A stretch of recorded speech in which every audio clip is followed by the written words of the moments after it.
live there. So if we can build them through a massive amounts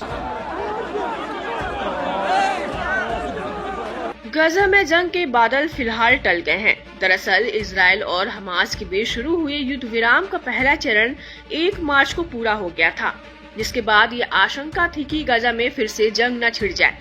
लेकिन Israel ने एक बड़ा फैसला लेते हुए गजा में शांति बहाली की दिशा में बड़ा कदम उठाया है। रमजान और फसह के दौरान गाजा के अस्थायी युद्ध विराम प्रस्ताव पर इजराइल ने मुहर लगा दी है।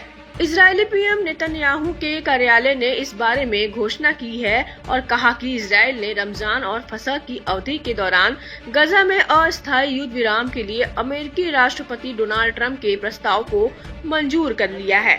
गजा में अस्थायी युद्ध विराम को लेकर इजराइल के प्रधानमंत्री नेतन्याहू की तरफ से एक बयान जारी कर कहा गया है कि इजराइल ने मार्च के आखिरी में खत्म होने वाले रमजान और अप्रैल के मध्य में 8 दिनों तक मनाए जाने वाली यहूदी पर्व फसह की अवधि के लिए अस्थायी संघर्ष विराम के लिए अमेरिकी राष्ट्रपति ट्रंप के दूत स्टीव विटकॉफ के प्रस्ताव को स्वीकार कर लिया है। हमास और इजराइल के बीच 19 जनवरी को युद्ध विराम का समझौता हुआ था। इस समझौते के तहत हमास ने कई इजरायली बंधकों को रिहा किया, तो बदले में इजराइल ने भी अपनी जेलों में बंद सैकड़ों फिलिस्तीनी कैदियों को हमास को सौंपा। इजराइल और हमास के आतंकियों के बीच चली जंग की वजह से सबसे ज्यादा गजा प्रभावित हुआ।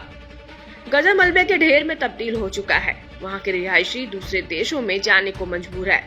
गजा में लोग खौफ में जीने को मजबूर है, क्योंकि इससे पहले 2014 में भी रमजान के महीने में इजराइल ने गजा में हवाई हमले किए थे। ऐसे में इजराइल की तरफ से युद्ध विराम का ऐलान गजा के लिए राहत का पैगाम है। मौजूदा समय में गजा बदतर हालत में, जहां खाने पीने की चीजें खत्म हो गई, तो ज्यादातर इलाकों में बिजली नहीं है।